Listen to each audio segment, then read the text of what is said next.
నమస్కారం city news కి స్వాగతం. కలెక్టరేట్ లో ప్రజా సమస్యల పరిష్కార వేదిక కార్యక్రమం జరిగింది. జిల్లా నలుమూలల నుంచి వచ్చిన బాధితులు తమ సమస్యలు పరిష్కరించాలంటూ ఉన్నతాధికారులకు వినతులు అందించారు.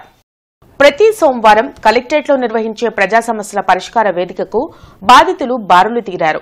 ఫిర్యాదులను జిల్లా ఉన్నతాధికారులు స్వీకరించారు. ఆయా సమస్యల పరిష్కారంకు తగు చర్యలు తీసుకుంటామని భరోసా కల్పించారు. 2 కొడుకులు 1 కుమార్తె ఉన్నా తనను బయటికి నెట్టేశారంటూ సూరపరెడ్డి అంకమ్మ అనే వృద్ధురాలు ఫిర్యాదు చేశారు. గుంటూరు నగరంలో సీసీ కెమెరాలు పనిచేయక యాక్సిడెంట్స్ ఎక్కువగా జరుగుతున్నాయని ప్రజా సంఘాల నాయకులు అధికారులకు ఫిర్యాదు చేశారు. వెంటనే ట్రాఫిక్ పోలీసులు చర్యలు చేపట్టాలని కోరారు. నాకు ఇల్లు కావాలి నాన్న, 4 బజార్లు అడుక్కొని తిన్నా నా ఇల్లు నాకు కావాలి. కొడుకులు పెట్టలేదు, ఇంకేమిటో ఒక ముద్ద పెడుతున్నారు.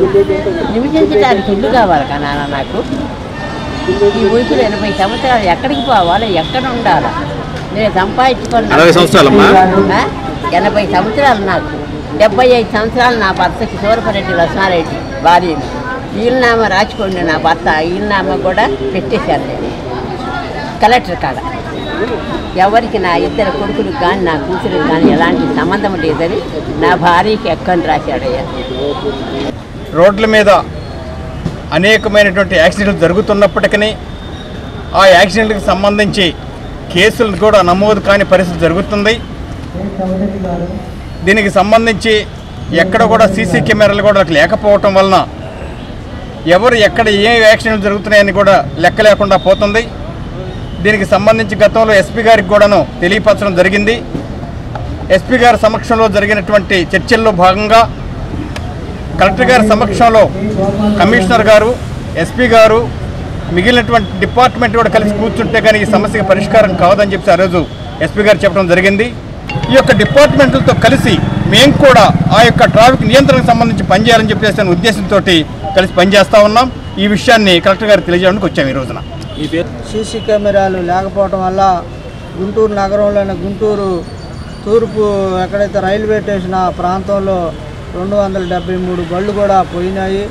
ఇంతేకాకుండా నగరంలో ట్రాఫిక్ అనేది పోలీసు వ్యవస్థ అంతా కూడా మా ఎస్పీ గారు ఏం చెబుతారంటే జనం పోలీసు వాళ్ళు లేరు.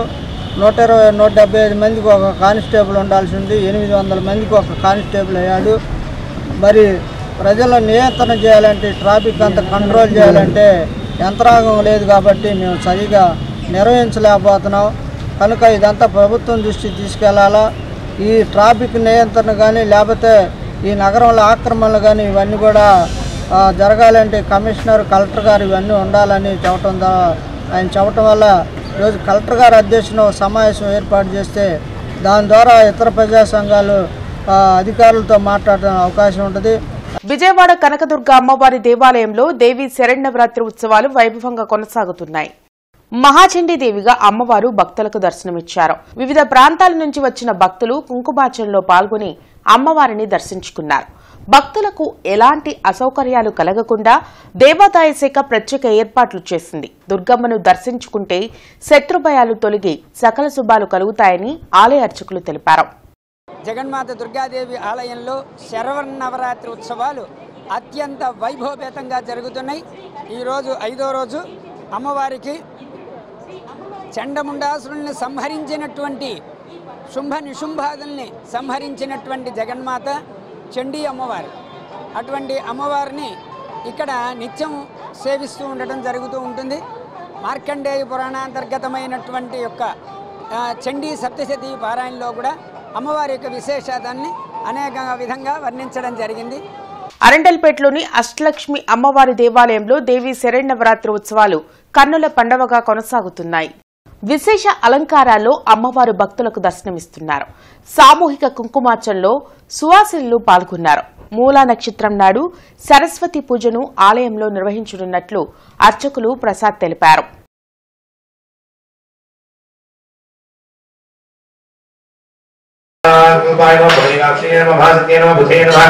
उदयश्वरी नमः दृश्याय नमः अनन्तगुणरूपिणे श्री राजेश्वरी नमः श्री राजराजेश्वरी देवता स्तोत्र पूजां समर्पयामि।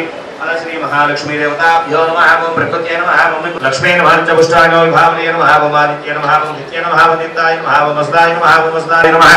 చంద్ర సహోదర్య నమః ఓం చతుర్భుజాయ నమః ఓం చంద్రరూపాభిరణ్యపరాకరణ్ సముద్రత్రయాయ నమః ఓం జయాయ నమః ఓం మంగళాయ నమః. పాలస్తీనాపై ఇజ్రాయెల్ దాడులను వ్యతిరేకిస్తూ వామపక్షాలు ఆందోళన నిర్వహించాయి. కింగ్ హోటల్ సెంటర్లో నిర్వహించిన పాలస్తీనా సంఘీభావ దినోత్సవంలో సిపిఐ, సిపిఎం నేతలు పాల్గొన్నారు.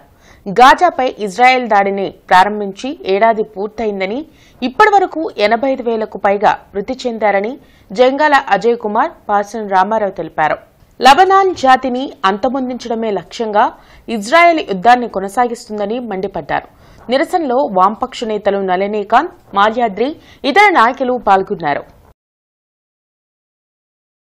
దాదాపుగా 10 లక్షల మంది నిరాశ్రయులై ఈరోజు సహాయ శిబిరాల్లో ఉన్నారని చెప్పేసి అంటే ఆ యుద్ధం యొక్క ప్రమాదం ఎంత ఉందనేటువంటిది మనం అర్థం చేసుకోవాల్సినటువంటి అవసరం ఉంది. అదేవిధంగా పాలస్తీనా ఒకటే కాదు, లెబనాన్లో ఉగ్రవాద సంస్థలు ఉన్నాయి, ఇరాన్లో ఉగ్రవాద సంస్థలు ఉన్నాయి, మొత్తం 7 ఉగ్రవాద సంస్థలు ఉన్నాయి. ఆ ఉగ్రవాద సంస్థలకు వ్యతిరేకంగానే మేము యుద్ధం చేస్తున్నామని చెప్పేసి ప్రకటిస్తున్నారు. ఇది వాస్తవమా? హమాస్ ఉగ్రవాద సంస్థ కాదు, వాళ్ళ దేశాన్ని రక్షించుకోవడం కోసం ఏర్పడినటువంటి ఒక సంస్థ. మీరు విపరీతంగా దాడులు చేస్తున్నారు, యుద్ధాన్ని ప్రేరేపిస్తున్నారు. వాళ్ళ దేశాన్ని రక్షించుకోవడం కోసం ఏర్పడినటువంటి సంస్థని ఉగ్రవాద సంస్థగా ముద్రేసి ఆ రకంగా దాడి చేయడం అనేటువంటి సరికాదని చెప్పేసి అంతర్జాతీయ న్యాయస్థానాలు, ఐక్యరాజ్య సమితి చెప్పింది. హమాస్ సంస్థకి సంబంధించినటువంటి వాళ్ళు ఇరాన్లో తలదాచుకుంటే ఆ దేశం పైన కూడా దాడి చేసి ఆ దేశంలో తలదాచుకునేటటువంటి నాయకుల్ని మట్టుబెట్టడం ఈ యుద్ధ నీతికి ఎంత మాత్రం సరైనటువంటిదిగా ప్రపంచం అంగీకరిస్తుందనే విషయాన్ని ఇజ్రాయెల్ ఆలోచించాల్సినటువంటి అవసరం ఉంది. అమెరికా అండ చూసుకొని ఎగిరెగిరి పడుతున్నటువంటి ఇజ్రాయెల్కి నాటో దేశాలు అండగా నిలబడి యుద్ధాన్ని ముందుకు నడిపిస్తూ ఉన్నాయి. జిల్లా ఎస్పీ కార్యాలయంలో ప్రజా సమస్యల పరిష్కార వేదిక కార్యక్రమం జరిగింది. జిల్లా నలుమూలల నుంచి వచ్చిన బాధితులు తమ సమస్యలు పరిష్కరించాలంటూ ఎస్పీ సతీష్ కుమార్ కు వినతులు అందించారు. ప్రతి సోమవారం ఎస్పీ కార్యాలయంలో నిర్వహించే ప్రజా సమస్యల పరిష్కార వేదికకు బాధితులు భారీగా తరలివచ్చారు. ఫిర్యాదులను పోలీసు ఉన్నతాధికారులు స్వీకరించారు. ఆయా సమస్యల పరిష్కారంకు తగు చర్యలు తీసుకుంటామని భరోసా కల్పించారు. తన ఇంటి ప్రక్కనే ఆటో నిలిపి తనపై దాడికి పాల్పడిన వారిని అరెస్ట్ చేయాలని బాధితురాలు గంగోలు సుజాత ఫిర్యాదు చేశారు.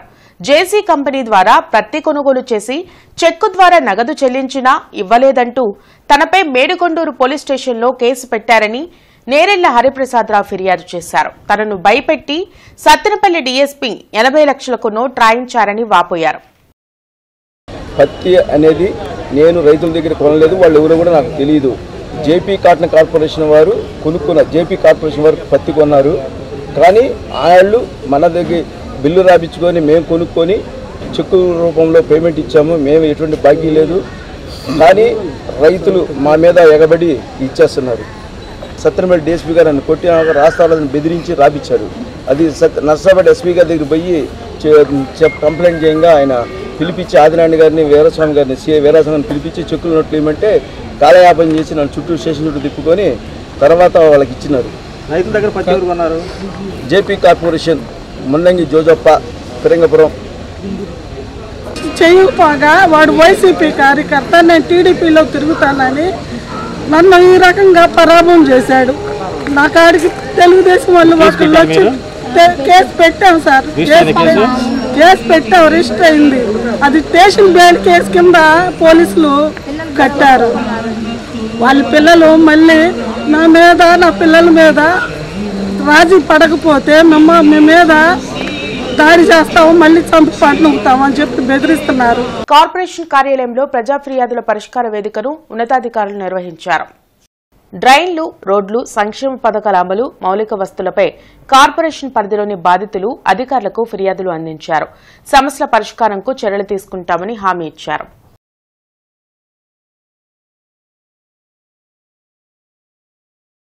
ఏటుకూరు రోడ్లోని కమ్మశేషయ్య గ్రౌండ్, వలియన్ కాటన్ ఇండస్ట్రీస్ లో ఎన్ఆర్ పాలిమర్స్ అందుబాటులోకి వచ్చింది.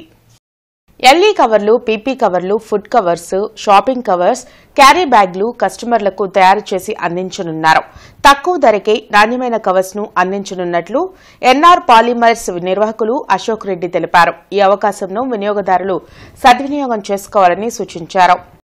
మా దగ్గర వచ్చేసి ఎల్ఈ కవర్లు, పీపీ కవర్లు, ఫుడ్ కవర్లు, క్యారీ బ్యాగులు, షాపింగ్ కవర్సు అన్నీ 6 రకాల ప్రింటింగ్స్తో అవైలబుల్గా ఉంటాయని మా దగ్గర.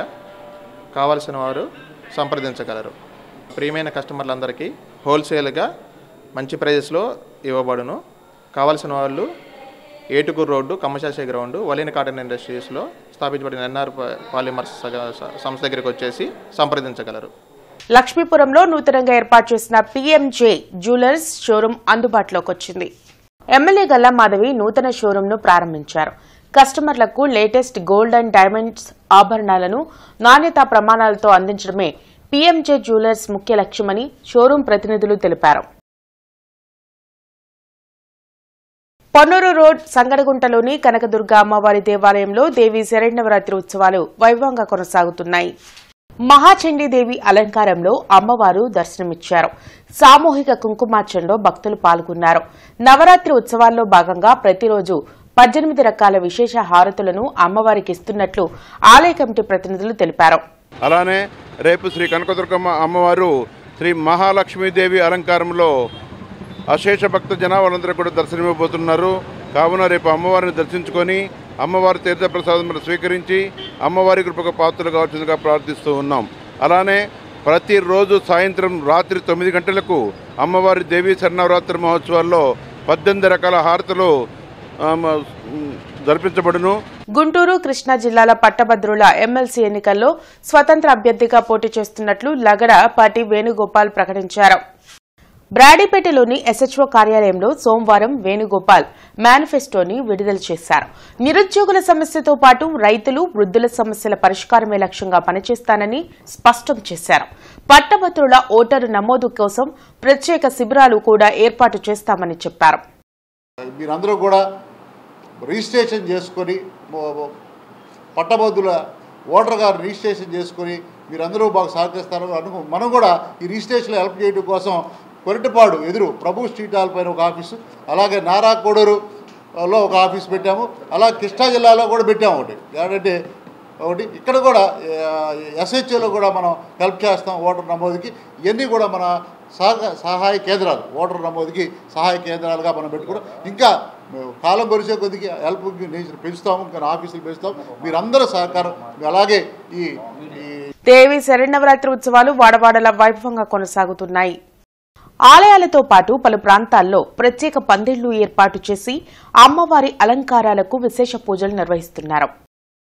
మహాచండీ అలంకరణ పూజాంచ ప్రాతః సమయే పూజాంచ మహం కరిష్యే. ఆదిత్యవర్ణేన్ తత్వాదిత్యాతమస్తవస్తే వృక్షోద బిల్వాన్ ఆంటీ ఏం తీసుకున్నాం స్కీమ్ పట్టించుకో.